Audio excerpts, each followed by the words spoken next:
lack of estrogen makes women less interested in sex. So there is already something happening in the brain that says, I don't really want to do this. And the way that we put moisturizer on our face or on our skin, you can put moisturizer in the vagina if it's dry and uncomfortable. Those things can revolutionize a woman's sex life. Why should women have to put up with these things? You should not see the fact that you weren't able to do it naturally as a failure. You're changing to something else that might help you is, to me, a sign of strength.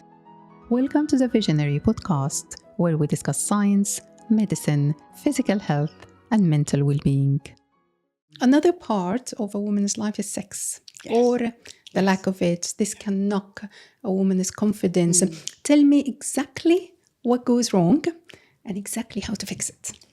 So it's again about estrogen, or the lack of estrogen. We talked about the impact of estrogen on the brain. Lack of estrogen makes women less interested in sex. So there is already something happening in the brain that says, I don't really want to do this. But lack of estrogen also affects the genital region. So lack of estrogen in the vagina, for example, changes the tissues in the vagina, makes them less healthy, reduces the blood supply, makes them dry, and so makes sex uncomfortable. And so there are two things going on. There is, first of all, the lack of interest in sex, and then there is the discomfort that happens when you have sex. And the two things together create a vicious cycle in which a woman is just like, she just associates sex with pain. And so she doesn't want to have it. And then that has an impact on relationships because a partner, particularly a partner who doesn't really understand what's going on with their wife, will think, well, I'm not sure what's going on. Then they might think, she doesn't find me attractive anymore. The woman, because there are changes that are happening to her, including to her body, will think, I don't think he finds, or she may also have a female partner. I don't think my partner finds me attractive anymore. And that then again perpetuates this cycle. But the thing is that it is relatively easy to fix that. So HRT may be helpful just for the general feeling of well-being and, to recreate the interest in sex. But vaginal estrogen, which is just applied locally to the vagina and actually is not HRT because it doesn't get absorbed into the rest of the body, so it acts locally in the vagina, restores the vaginal tissues to the way they were before menopause. It helps to provide lubrication so that sex isn't uncomfortable. And then you can also do additional things. Vaginal moisturizers exist, and the way that we put moisturizer on our face or on our skin, you can put moisturizer in the vagina if it's dry and uncomfortable. Those things can revolutionize a woman's sex life. And the nice thing about vaginal estrogen, in the UK at least, is that it's available over the counter. So you don't even need a prescription. You can get it from a chemist. And that is because it is so benign. It really causes very, very few problems. These vaginal creams, are they over the counter? Over the counter, online. There are lots and lots of different ones. And the thing to do, I think, is, the first thing I would do, because I think it probably isn't a good idea for me to endorse products, but it's fine. It's good. There are lots of things. There's a moisturizer called Hyalofem. There are others from other companies. So if you basically Google vaginal moisturizers, a whole list of products will come up.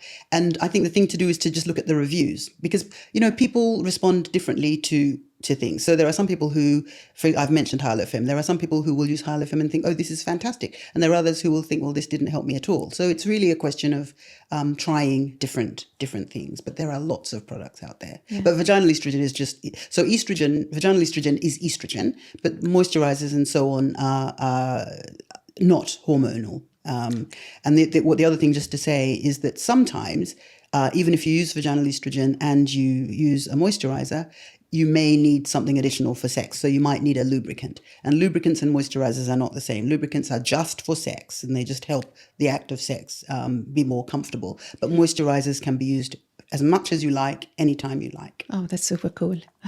If women don't want to take can't take the full-blown estrogen HRT, can they still use these estrogen tablets, the vaginal ones? Okay. Most women can. The concern about estrogen in general is about the issue of breast cancer, which we can talk about separately. So until recently there was concern, or there has been concern about vaginal estrogen potentially being a problem for women who have had a history of breast cancer. But because vaginal estrogen is hardly absorbed into the general system, there are quite a few menopause specialists who feel that vaginal estrogen is safe even for women who have a history of breast cancer. But what I would say is that it's really important to speak, if you have a history of breast cancer, to speak to your menopause specialist and to your oncologist to see whether or not vaginal estrogen is okay for you. But if you don't have a history of breast cancer, for the majority of women, vaginal estrogen is absolutely fine. Yeah. Speaking of sex, can perimenopausal women on HRT get pregnant? Yes. Oh, okay. Because how long should they use contraception then? So in general, the advice is that they should use contraception until the natural age of menopause.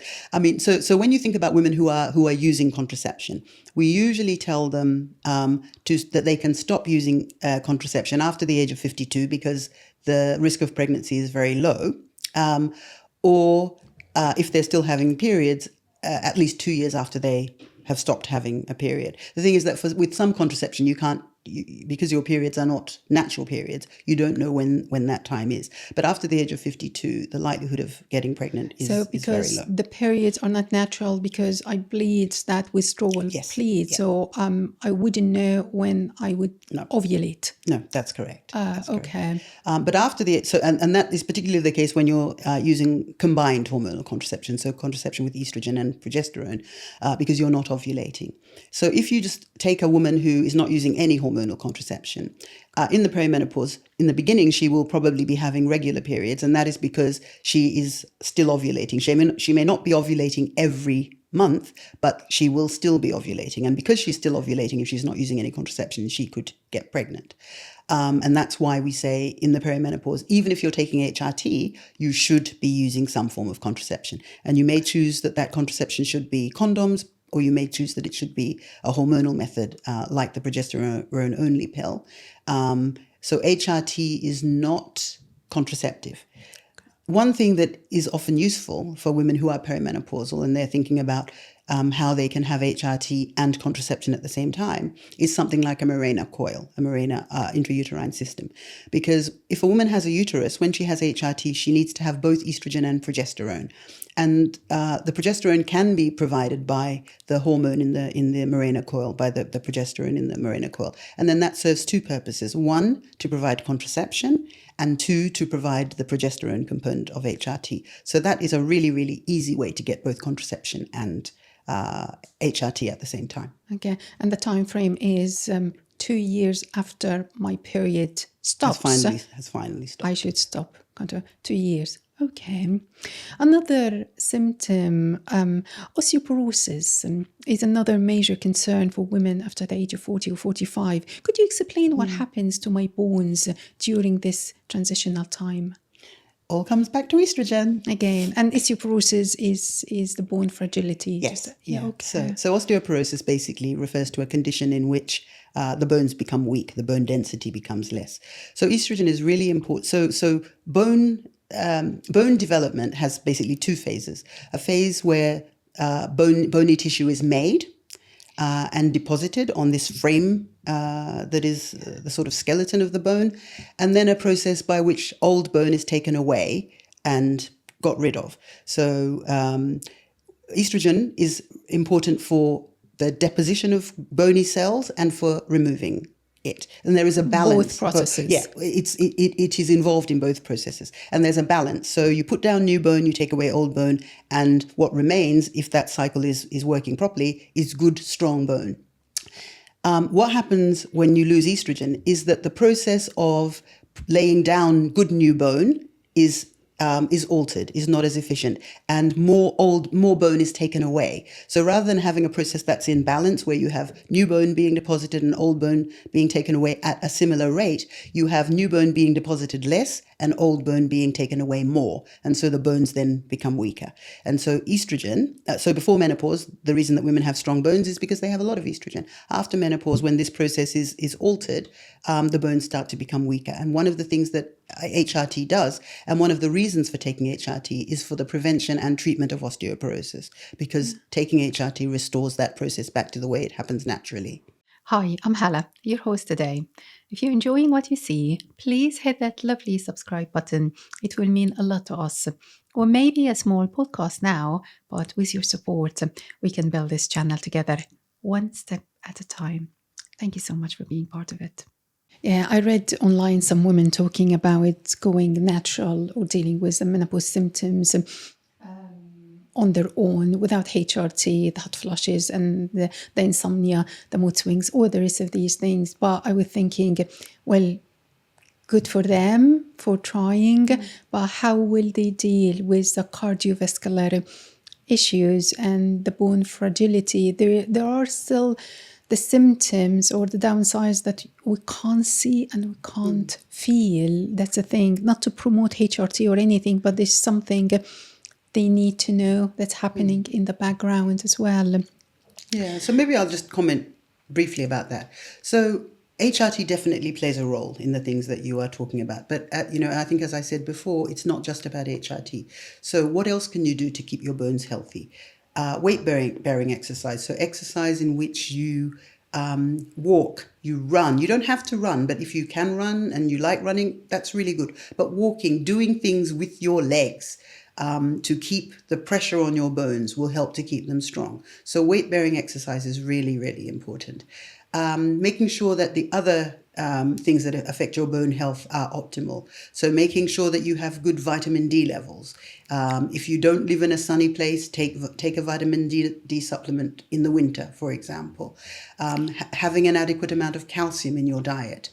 These things will also be helpful for your bones beyond taking HRT. And as I said before, there are many, many millions of women in the world who live very healthily and don't take HRT and live healthily into old age. So it's a mixture of everything. The one thing that women should really, really stop doing is smoking, because all the adverse things that I've talked about with regard to what happens during menopause and what happens as you get older, smoking makes them worse. So the best thing that a woman who smokes can do for herself, whether she takes HRT or not, is to stop smoking.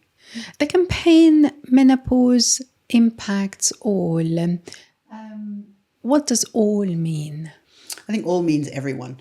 I have this saying that menopause affects everyone, because it affects the people who are going through it. It affects their families. It affects their friends. It affects their affects their work. So everyone should know about menopause and know how to support the women who are going through it, the people who are going through it, but should also understand it for themselves, because it's helpful to know what people are going through and what women themselves may eventually go through. Yeah, some resources online talk about developing a way to predict menopause onset. Any truth in that? Well, there is a lot of work that's going on to try to do that. There is a hormone called anti-Mullerian hormone, which is produced by the ovaries, which to a certain and it's used mainly in the assessment of fertility, not so much in the prediction of menopause. But there are some studies looking at how anti-Mullerian hormone levels change as women approach menopause to see whether that could be used as a way to predict menopause. And there's a lot of work that's going on at the moment into to try to better understand menopause, but also to try to better understand how we age reproductively, and in some quarters to try to delay menopause or delay reproductive aging. For lots of reasons. One, for the reasons that we've talked about. We know that reproductive aging and menopause are associated with an increased risk of chronic conditions like heart disease and so on. So is there a way to either delay it happening or to prevent it happening at all? These are ethical, moral questions perhaps that I don't have the answers to, but that society should be thinking about. But there's, there is some evidence, for example, that taking a part of the ovary and freezing it, because then you preserve the cells that are frozen, or the eggs that are frozen, and then reimplanting them later, potentially as a woman is approaching menopause, then provides a source of estrogen that will then continue and could then delay the onset of menopause. Is this being done already? So there are studies looking into that now. It's not being done in a, it's not done routinely. It's not done in clinical practice. It's not something that you can ask to do, but there are studies looking at whether or not this Yeah. my If work. I ask you personally, I know you said that you don't have the answer, and I appreciate that you don't have the answer to everything. But is there any benefit in delaying menopause? I think that it's a philosophical question, and I think it depends very much on your worldview. So for example, there are some people who just believe in the cycle of life, and this is the way you age, and this is what happens as you get older, and everybody at some point will die, and so on. And some people are like, well, and I'm just happy with it happening naturally. When it's my time, it's my time. And there are other people who are like, oh no, I want to live for as long as I can, and I want to be on the earth for as long as I can. And I don't know what is the right, I think it's very individual. But I think that as one is pushing those boundaries, exploring those things, one should also start to be thinking about, but what are the potential consequences? We live in a world that is overpopulated. So if people are living longer and people are reproducing at the same rate as they have been, then the world will become, there will be more people on the planet. There is this cycle of life and death. And if you potentially interfere with that, it may have adverse consequences. So that is something for society to think about. But on the flip side, though, if it's possible for people to live longer and live more healthily, then that reduces the burden on the healthcare system. Because one of the biggest burdens on the healthcare system now is how it copes with conditions related to aging. And we might find solutions for overpopulation. You never know. Human race always finds solutions. Yeah. You've also said that there are over 30 symptoms of menopause. What symptoms surprise women the most? Menopause sometimes has some very weird symptoms. So when you think about symptoms that surprise you, so tingling, people get tingling in their feet, tingling in their fingers, burning of their tongue. No one thinks about those things as being symptoms of menopause, but they are reported. They are. But there are then other symptoms that are surprising in the sense that women don't necessarily think about them as being symptoms of menopause, or didn't expect to have them. So, this whole issue of urinary symptoms, it's again something women don't talk about at all, but it is really troubling for some women. The need to pee more frequently, having accidents where they have leaks without being able to control it. Some people so badly that they have to, they would rather just stay at home because they don't know what's going to happen if they go out. We were talking just now about things women have to put up with, and thinking, why should women have to put up with these things? But they are things that happen to women. And, we've talked about things in menopause that women don't talk about. This is really common, problems with urinary incontinence, with urinary symptoms. But women are ashamed of this. And they should not be, but they are, because these are not things that are talked about openly. I think something that will tell you how commonly this happens is you see on the television, particularly on Saturday and Sunday morning, and late in the evening, all these advertisements for incontinence products. Do you know how much it costs to advertise on the television? A huge amount. So companies wouldn't spend that money advertising if it wasn't something that they could then regain the revenue from. And they'd only regain the revenue from this if women buy those products. And there must be enough women who suffer from this condition to be able to buy those products, to make it viable to do these advertisements. This is really, really common. But one thing that I would say, though, is that the best we can do? Provide incontinence products, and just say you have to carry on just in accepting the fact that you have problems with your bladder, and wear these incontinence products, and we will do nothing to help you. And this is an area where vaginal estrogen can really, really be helpful. Because one of the reasons for these problems with the bladder is because the bladder tissue is also very reliant on estrogen. And if you replace the estrogen into the vagina, it spreads into the bladder tissue, and it helps. But there are also other products that help to keep the bladder functioning normally. Devices, there are various chairs that we tell women to do their pelvic floor exercises, their Kegels. Yes. But it's really hard to do pelvic floor exercises. We know that the majority of women who try either don't do them properly because they don't know how to do them properly, or they can't do them frequently enough to make a difference. And there are these devices now that create the stimulation to the bladder that you would be trying to achieve by doing your pelvic floor exercises, but with a much bigger strength of muscle contraction. And those devices, which use sort of electromagnetic stimulation, those devices have been shown to be very effective in helping people with their bladder control. How are they being used? So they're usually in the form of a chair. So a chair that delivers a contraction to the pelvic floor. And so it delivers contractions to the whole of the pelvic floor, but it can be centered on the bladder, in the region of the bladder. And then so on the region of the bladder and the sphincter of the urethra, so where the urine comes out. Because often it's not just the bladder, it's also the tube that passes from the bladder to the outside that also may have an element of dysfunction. And so there are studies that show that these kinds of chairs that create just a chair, a normal just chair? Just a chair, a normal chair that has this electromagnetic system within it. You sit on the chair usually for about half an hour, and it causes this stimulation Daily? to the pelvic floor. So it's usually with a course over several weeks. I think often about 6 weeks. Some people need more, some people need less, and you would often need to kind of top it up a couple of times a year. But it's really, really easy. This might be a naive question, but why do we get menopause? Why did nature or evolution choose that for us? Don't we suffer enough with periods and labor and childcare? Well, I mean, why? You would think, wouldn't you? So there are lots of theories about it, but probably the most widely accepted theory is something called the grandmother or the mother theory.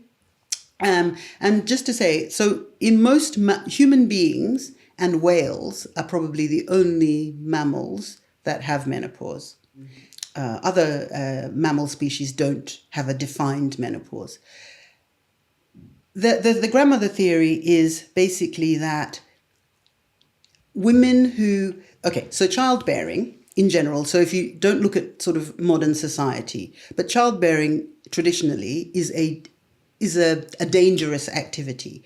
You know, women often in traditional societies, before we had modern medicine, women would often die in childbirth. So there is a risk to women to having babies. And if a woman lives into old age, she is able then to help her family. She is able to teach her family. She is able to be a source of wisdom to her family.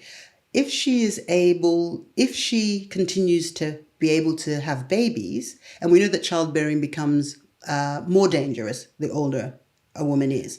So if women and whales, because they also have menopause,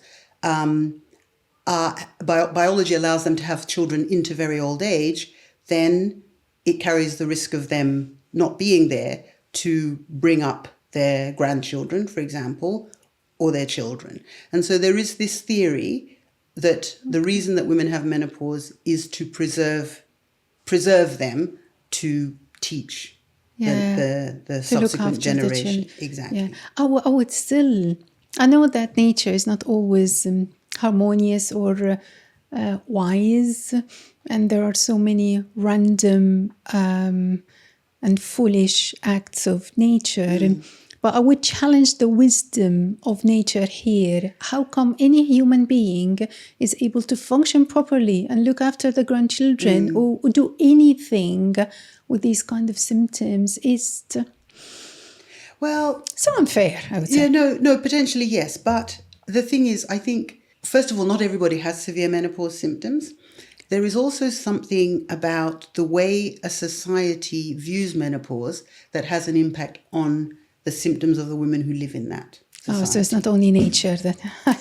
So, for example, societies that view menopause not as a negative thing, that view aging as a good, beneficial thing, women who live in those societies are likely to not be as troubled by menopause symptoms as women who live in societies that value youth and see menopause in a negative way. And there are studies that look at this. In the West, youth is valued over age.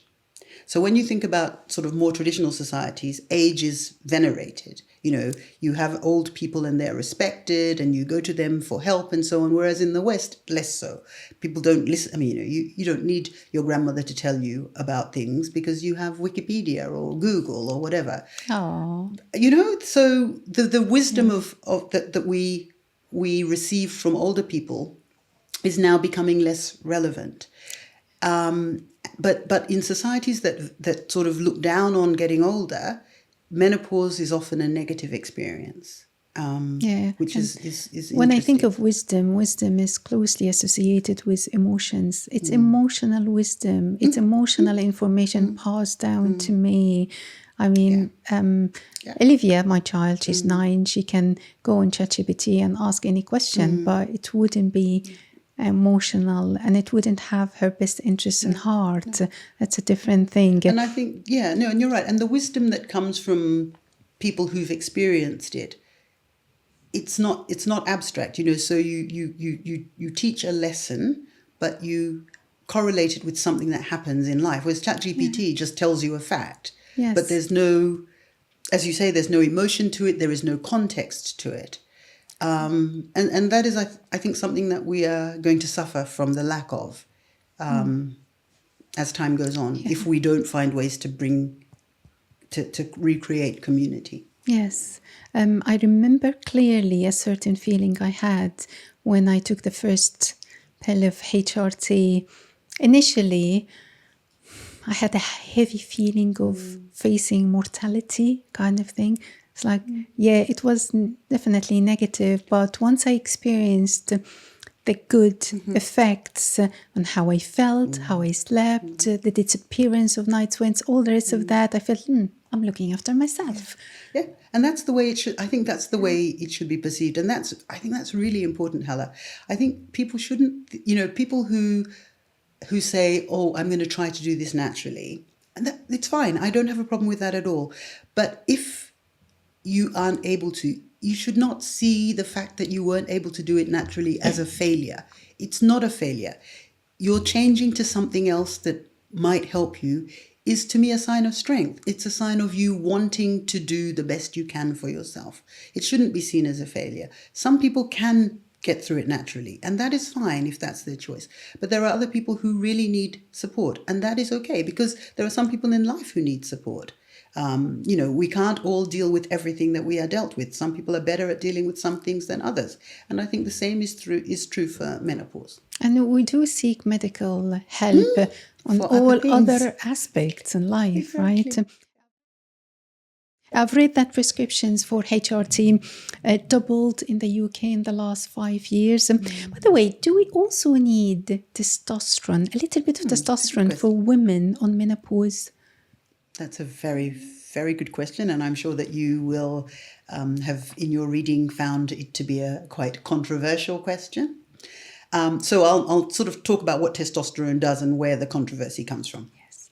So, when we talk about menopause and we talk about hormones, we talk about 2 main hormones, estrogen and progesterone. And these are 2 of the really important ovarian hormones. But testosterone is also an ovarian hormone and is also very important for women. And in fact, women produce more testosterone than they do estrogen. Oh, do they? Yes.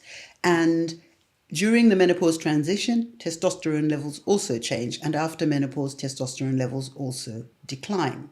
Testosterone is important in the same way that estrogen is for brain function, for energy levels, for sexual function, for an overall feeling of well-being. It's a really, really important female hormone. But testosterone is produced not only by the ovaries, but also by a gland just above the ovaries called the adrenal gland. So while estrogen is produced primarily and almost exclusively by the ovaries, after the menopause, women still continue to produce some testosterone because it comes also from the adrenal glands. So we know that testosterone is important biologically. It's a hormone that we know works biologically. What is less clear is whether testosterone that you give, external testosterone, has the same benefits. And the reason that it's less clear is because studies have not been done. The only studies of testosterone that have been done in women that have shown definite benefit are studies that look at that look at sex drive, at libido. And we have seen that testosterone is helpful for libido. But there have been no good studies that have been done that have looked at brain function and brain fog and so on. So even though we know that testosterone biologically works for those things, what we don't know is whether giving it externally has the same effect. And so when you hear some menopause specialists saying, we don't prescribe testosterone because there is no data, that's where that comes from. My argument against that, well, I've two things to say. The first is women are always fobbed off by there is no data. Then it's our responsibility to get the data, because until we have the data, we don't know what to do. And the lack of data doesn't necessarily mean... And the lack of data doesn't necessarily mean that it's harmful. And so women are in this place, which is they're told by some people you can't have testosterone because there are no data, and they're told by other people who say that yes, you should have testosterone because testosterone is a female hormone. And neither of those positions, I think, actually gets to exactly what the right thing to do is. So from my point of view, because we know that, so women who struggle with sexual function, to me, there are data and that's fine. Many women don't need testosterone. And I say that because what you want primarily when a woman is taking HRT is to restore her sense of well-being, the sense of well-being that has changed or has altered or has been diminished by menopause. So if a woman starts HRT and she thinks, I feel back to how I was before, and she's just taking estrogen and progesterone, then one could argue that she doesn't need testosterone, and we should remember that she's still producing testosterone. So the amount of testosterone that she has is clearly enough for her. But there are some women who you optimize their HRT, they have the right estrogen levels, they feel really, really well in every sense except their sex drive has still not come back. Then for those women, testosterone may well be beneficial, and there is evidence and data to support that.